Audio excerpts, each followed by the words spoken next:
Today, we're talking about 2 things that, if neglected, will cause your leaders to leave.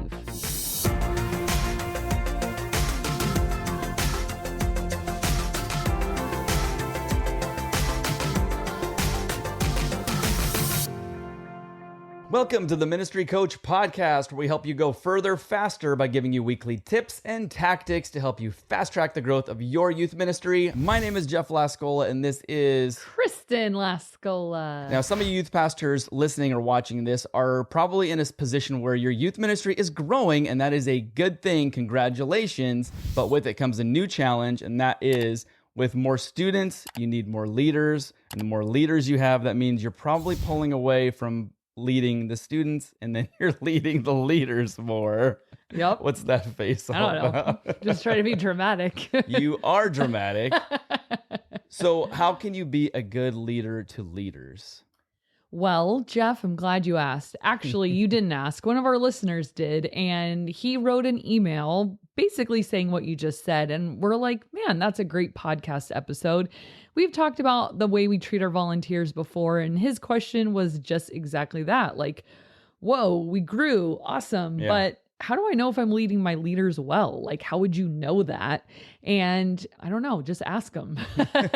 But no, there's a less awkward way to tell. And that's what we're going to talk about today is how to care really well for our leaders. Because the truth is, unless you're a teeny tiny youth group, really your job is to be a leader of leaders. Yeah. And so the name youth pastor is a little misleading because we do pastor the youth in terms of we teach them and instruct them and design program for them and all that. But who are we leading mostly? It really is the leaders themselves. Yeah. So when you just hit a certain number, like our listener said, he's like, we went from, I forget what his number jump was, but I think it about tripled in size. Yeah, it was or fairly something. significant. Yeah, and it came after splitting junior high and high school. Hello. What we always have said. And there's, man, I heard about a youth group this weekend at church. I saw a kid from another youth group, and I was like, "What are you doing here?" And he's like, "Nobody goes to my youth group anymore." And I was like, kind of sad. It was. I was happy to see him. He moved away. And so I was happy to see him, but he's like, I wanted to come because no one goes to my youth group anymore. I'm like, are junior high and high school still together? And it's been like years, I don't know, that he has been involved. And he's like, yeah. And I was like, oh no, and so it's a thing. Yeah. You really got to split, guys. Got to split. So that's the PSA for that. But anyways. Actually, in a further PSA, if you want to watch the episode or listen to the episode that we did on that, we will link it in the show notes below. But it is why combining your middle school and high school groups can be killing your growth. Yes. So, but some people really dig their heels in on that one. Right. So, I mean, if it works for you, go ahead. It's just my opinion. That's why it's my podcast. No, it's yours. Our podcast. I'm just here to push buttons. Push your buttons. Yes! Darn it. You beat me to it. I was going to say, well, you're doing a great job of that. Anyways, so he tripled in size. Now he's like, oh my gosh, we grew. Oh my gosh, I have a lot of leaders. Oh my gosh, how do I lead and care for them? And I want to do a good job because I think he's connecting the dots of the growth is only sustainable and because the health really is determined by your leaders. Because here's why. Number one, you're only one person. Right. So you can know a handful of kids and that's it. And every kid who comes into your youth ministry wants to be known and cared for by an intentional adult. No, they're not going to tell you that, obviously, but that is what they want. They want to be known by an adult who can have an intentional relationship and lead them towards Christ, right? Now, you're one person, so there's no way that can be built healthily with one leader or two leaders. You're going to need a bunch. All right, well, where do those leaders' health come from? Your intentionality with them, that becomes an overflow into their intentionality with your students. The other reason why is because students come and go. This is a hard reality of youth ministry. Man, I 8th grade promotion used to kill me. It was just like, why am I here? Why am I doing You're meaning this? come and go as in they graduate? Yes. Or do you mean they come they don't like it, and then they go. Hopefully not, but yes, that does happen. I can't say I retain every single kid that comes through our doors, but meaning like you will eventually graduate your class, and who are you left with? Hopefully your leaders, Right. you know? And so putting the majority of your relational time and effort into the leaders, I mean, I'd like to keep leaders for 7, 8, 9, 10 years. Right. You know, I want people to like come and never leave. And so I'm not looking for like a high turnover. Right. You know, we want to retain these people.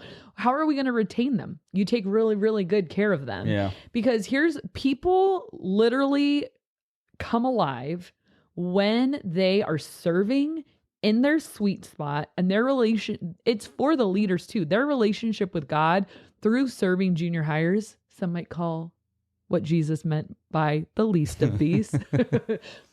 Like their soul awakens and it becomes this addicting, like sweet spot of like, I'm making a difference. I'm making an impact. I have a place to belong and be cared for and be a part of a team. Like coming and going in church is like not the way it was meant to be. Yeah. And so when you really captivate a volunteer team and you can really pour into them and show them the joy that comes through serving the kingdom, you might have them for life, you know, if you do it really well. If you're noticing a high turnover rate with your volunteers, or you're having a really hard time recruiting, you've got to ask yourself, how am I caring for these people? Is my team the team that people just like, oh, once you serve with her, once you serve with him, you'll never look back.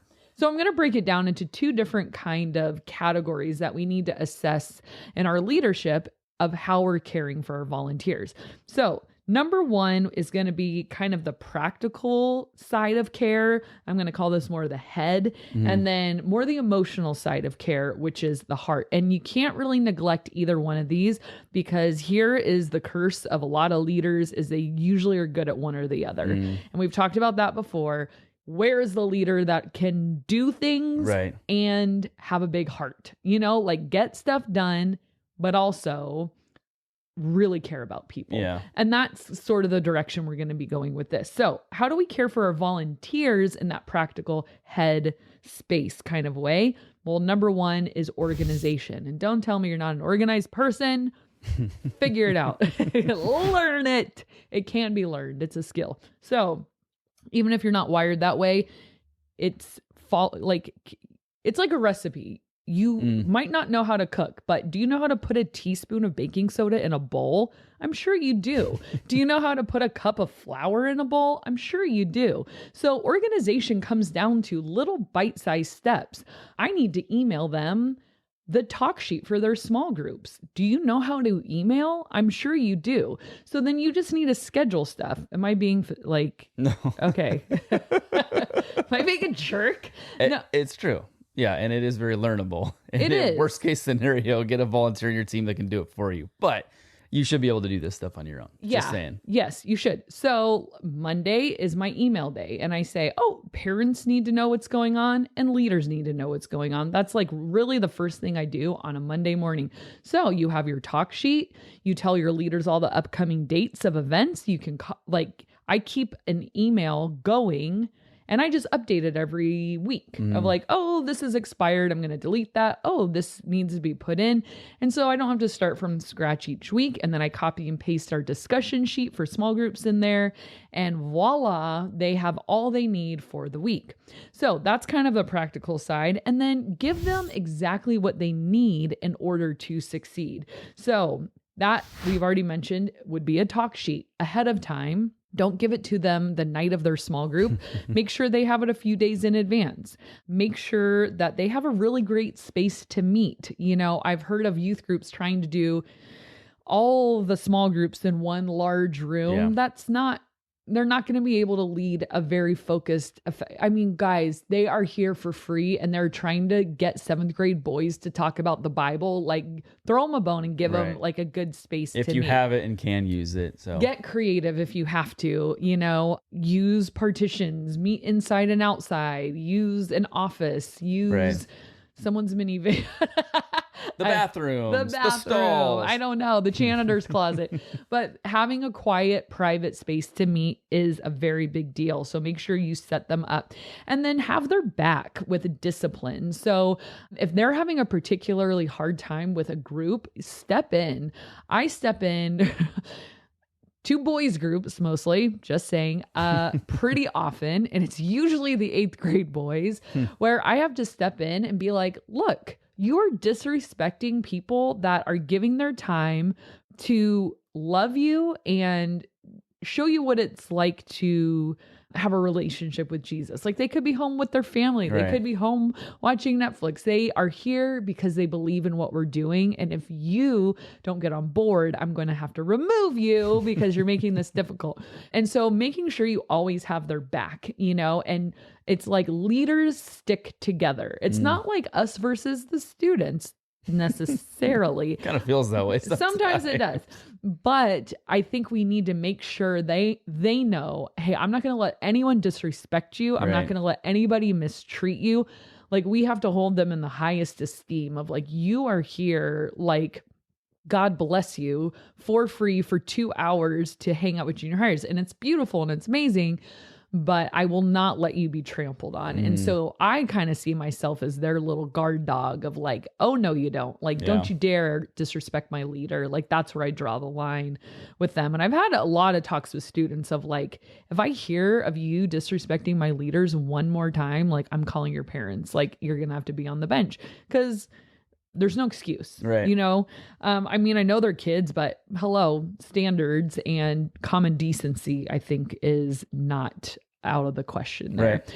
So those are kind of like the practical sides. And also one more actually is some leaders might want to do more and they might want you to give them more responsibility. That's another really big way to care for leaders. I have this one guy, Trevor, if you're watching. Trevor is like, he's in the military, so no pun intended, but he's like reporting for duty. Like, he wants to be at everything, do everything, help with everything, stay at everything. Like, anything you give him, he's like, I want it. I want to do it. And then there's other leaders that are like, hey, I'm here by the skin of my teeth. I'm here and I'm going to give it my best, but I have a million things and I'm falling apart. And you're like, that's fine. You're here. We're going to do this. But those leaders that have a little extra margin and those leaders that maybe have that extra energy, like, use it. Because if they've got it, then it means they want something to put that toward. You never want a leader to feel underutilized or bored or whatever. And I think sometimes as youth pastors, we're like, oh, I'm already asking so much of you. But again, serving like makes people come alive. Yeah. And if you can sense the enthusiasm in someone, like, and don't see it as stepping on your toes, like shared leadership, hold that leadership with an open hand. Cause I think some youth pastors start to get a little ruffled, like their feathers, like, oh my gosh, I'm the youth pastor, but like, whoa, let's share this. And if someone's enthusiastic, let them take the ball and run with it. Right. Maybe they can lead a game. Maybe they can own the snack shack. Maybe they can MC, or maybe they can help with pickup and do, whatever you have, like, oh, this would help me out so much if you did this. Try to find those people and utilize them. And leaning into the gifts, the natural gifts that they have and love to use and exercise whenever possible. Yes, 100%. So, and I think they'll be pretty clear with you if it's like, no, that's too much, Okay, so let's move on to the emotional side. So this is the heart. So how do we care for leaders on like that pastoral level? And I think that's what we really have to start seeing is the pastoral care element of our leader team. All right. So they're not just people to be used. They're not just people who are going to fill a need or a classroom or whatever, but we have to start like seeing them as a soul to be loved, nurtured, and cared for. And it amazes me, even though they're adults, how much of that they really want and need. You think, oh, we're here for the students. Some of these students are going through a hard time. Oh my gosh. So are the leaders. So are the adults in the room. Like, who's caring for them? Who's asking how their day was? You know what I mean? And so your leaders want to feel seen. Number one, everybody wants to feel seen. Nobody wants to come and go without being acknowledged. by another adult. Okay. I'm sure the students will acknowledge them. But so talking to them at every event, every youth group, whatever, like when I see them on a Tuesday, I make a beeline for them. I high five the students. Hey, how you doing? How's your day? But I make a beeline for those leaders wanting to talk to them. And if I miss some of them, I try to text them and say like, hey, I didn't get a chance to see you before you left. How was your small group? Or make sure I really like make a beeline for that person the next time we're all together. So I think knowing and caring about their personal lives is very appropriate and a very big deal. I think part of the problem, like with culture in general, and Jeff and I talk about this a lot, is people are not curious about other people anymore. So they want to tell you their story. Yeah. They want to say, I went to the beach today. Oh, awesome. Like, what'd you do? Right. But they never like, what did you do today? Right. I went to the beach. So it's or the only time they may ask you a question is feeding into you asking that back to them. Oh, yeah. Or it's almost this perfect like set in volleyball where they're ready to spike it. Have you ever been to the beach? I have. I went today. But I think like curiosity. So Dale Carnegie, if you have never read How to Win Friends and Influence People, it's like the most basic book of EQ of how to have how to people, right? Because people malfunction around other people, especially since COVID. People lost like social skills and just the art of conversation. So ask questions. Don't just make statements. You're not that interesting. None of us are, but people feel loved and cared for when you ask a question, when you show interest and curiosity. Ask your leaders questions. Try to get to know them.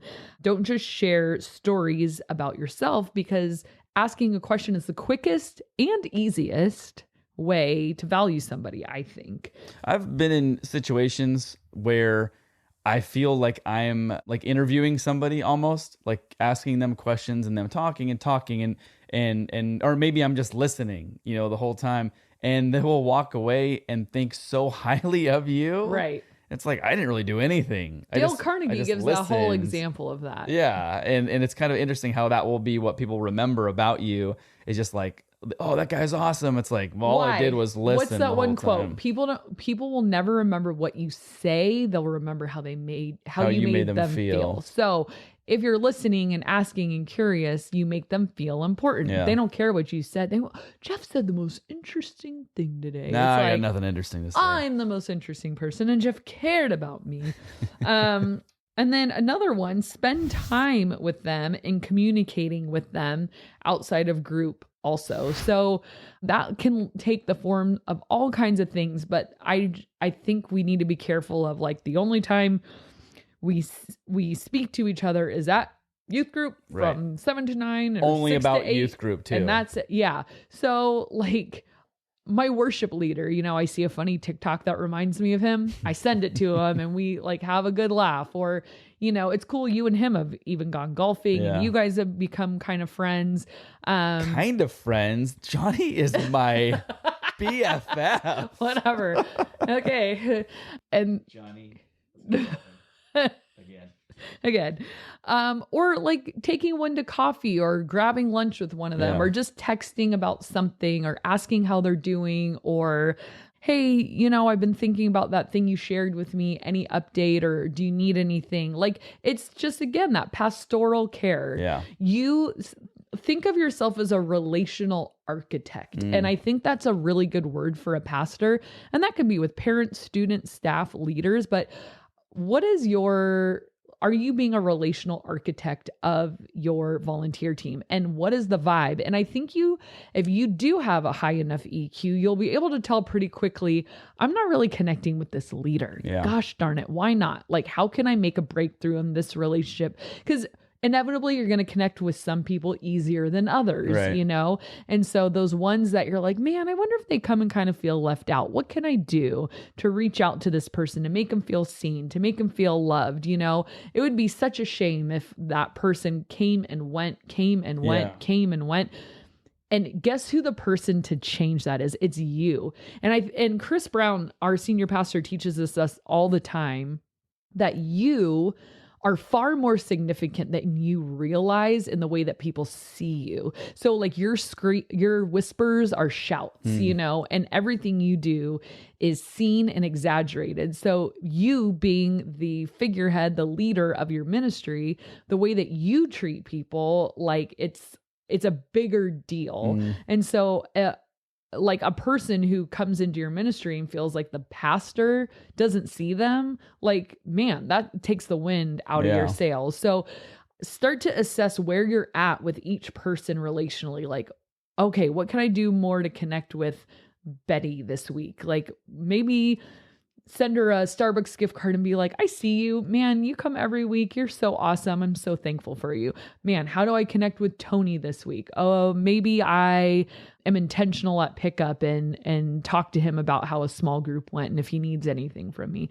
So you just have to strategize of like working the room in a sense of like, who needs what from me tonight? Or this week, right? Don't forget their birthdays. Don't forget to encourage them. Don't forget to platform them in any way and chance you get.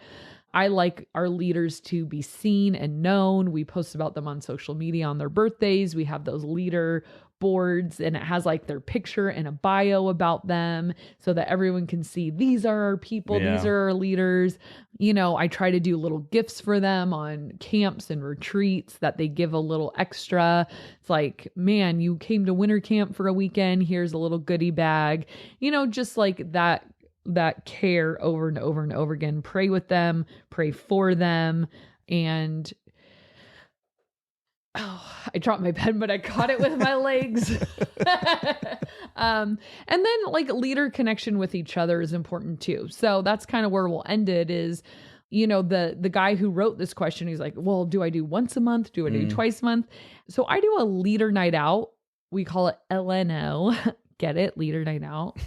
I do 3 a year. So not a huge commitment. We just did one. So once every 4 months. Yeah. And then we do a couple other fun things. We do our leader retreat in the fall, and that is a weekend away in the mountains together. And that's in addition to the other three. That's in addition. It doesn't count. And then we do a Christmas party. So, okay.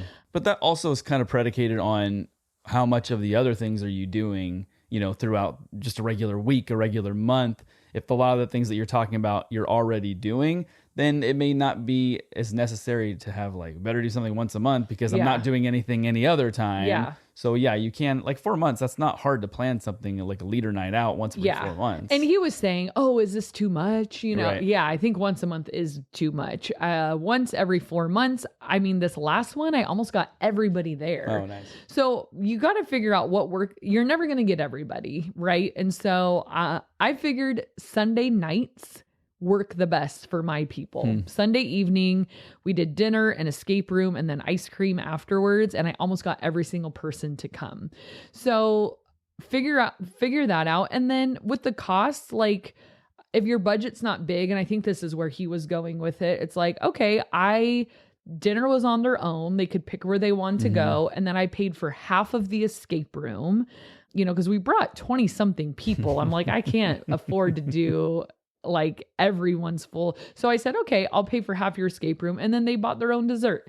And so then they just decide how much dinner do they want, how much ice cream do they want, and then they figure that out. But we're all together. It was super fun. And all together, not at youth group, you know, where there's like no other obligation but just to hang out and have fun. Totally. And they love it. Yeah. You know, everyone was writing, like we have a thread on Discord going and people were sharing their pictures and saying how fun it was. And thank you so much for planning it.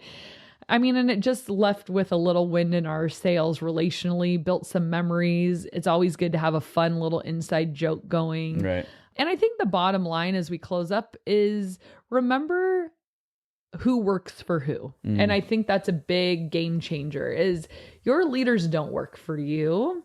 You work for them. Like your job is to support them as they do the best ministry they can do every Tuesday night, every Wednesday night, whatever your youth group night is you are supporting them doing the life on life with students. Yeah. And I think another thing is if you're running your youth ministry on your midweek program, let's say, and you're running around like a chicken with their head cut off, and your leaders aren't doing anything, you're doing something wrong. Ooh, and vice versa. That's a good one. If you're not doing anything and your leaders are running around like they have their heads cut off, Yes, sir. then that means you're probably not doing it right either. Like there should be enough margin and tasks for everybody to kind of go around and be a good balance so that everything gets done and no one is burnt out and all that. So yeah, there should be just this harmonious little hum of like, you know, these people they know they're doing parking, and this person knows they're in Snack Shack, and this person knows they're in the cafe. Yeah. And this person knows, you know, like, and it's just cool. Like everyone kind of, but you know, I think like the first step in all of this is observation. And if you're kind of still clueless, why not ask your leaders? You know, like, hey, how well do you guys feel equipped? How well do you feel communicated with? How well do you feel cared for? Will you get honest answers? Probably not, but it's worth an ask. Nobody wants to be honest. And then that's on them. You know, that's their own fault at that point. Well, hey, let's do a riveting round of the Fabulous Four trivia game. I look forward to this. This is you. This is, well, for you. This is Stranger Things trivia. Fabulous Four trivia game. Yay. Here we go. It's time for some fun. Let's play the Fabulous Four trivia game. Yay. Okay, Fabulous Four trivia game. Yay. Stranger Things edition. I said this is for you, but actually it's for you, the listeners and viewers as well. So put in the comment section if you're watching on YouTube how many you got right out of 4 and see if you can beat Kristen. I tried to keep these to, because I know you stopped watching. I just haven't seen the last season. It was too scary. Okay. So I did it based on kind of the things that you should theoretically know because you did see enough episodes. All right. Number 1. What breakfast food does Eleven love to eat? Eggo waffles.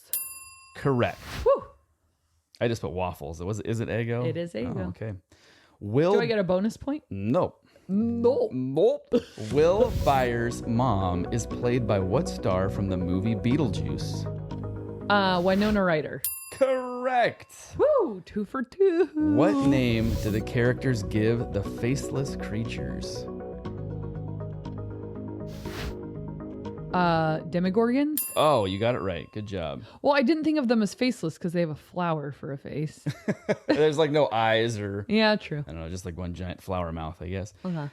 What was Jim Hopper's job? And I'm gonna Sheriff. Is that your final answer? Makes me think there's something else. A policeman, a sheriff, Specifically, what was his? Police chief? Chief of police. We'll give it to you. Police of chief. Wow. 4 out of 4. Maybe that was way too easy. Maybe I thought you were was. gonna be bemoaning the fact that I did Stranger Things because you're not a huge fan of that show. It was okay. I went in and out of liking it. And then when we got to the end, it was just terrifying and like dark and very dark. weird. I didn't like when that girl went on the ceiling or something. Ugh. I get the chills. I did not like it. And on that note, let's do the community comment of the day. Something happy, hurry. This comes from Chelsea Cunningham, who says, "Thank you. I'm new at leading teaching youth group, and I have been looking for some games, and this really helped me out. God bless you guys, and I love your energy." Ooh. Well, you should see me in the mornings because I am a morning person, and this one over here is not. I think it's because you like to rub it in. That I'm up early? Yeah, I think you just think you're better than everyone. I do. And I don't want to feel that way because I used to hate when I know in you've college said that your I whole would life. sleep in till noon and my dad's like, you got to get up, blah, blah, blah. And but now that it's you, it's okay. I'm like, come on, guys, let's all get up at 5:30. Yeah, but you fall asleep really early and you sometimes need a nap in the middle of the day. So that's only if we go to bed. Canceled. So I win. Something like that. I win. Thank you, Chelsea. We appreciate your comment. Chelsea. appreciate the fact that you Appreciate us. Yeah, why somebody appreciates that you enjoyed some of our game episodes and that they were helpful in your youth ministry. And we thank you guys, all of you, for watching and listening. Whoa, we got a dog coming through the door. We better wrap it up. Wiener dog trying to It come could be a in. Demogorgon. Thank you guys so much for watching and listening, and we'll see you next time. What are the 2 big things that if you don't do, you'll explode?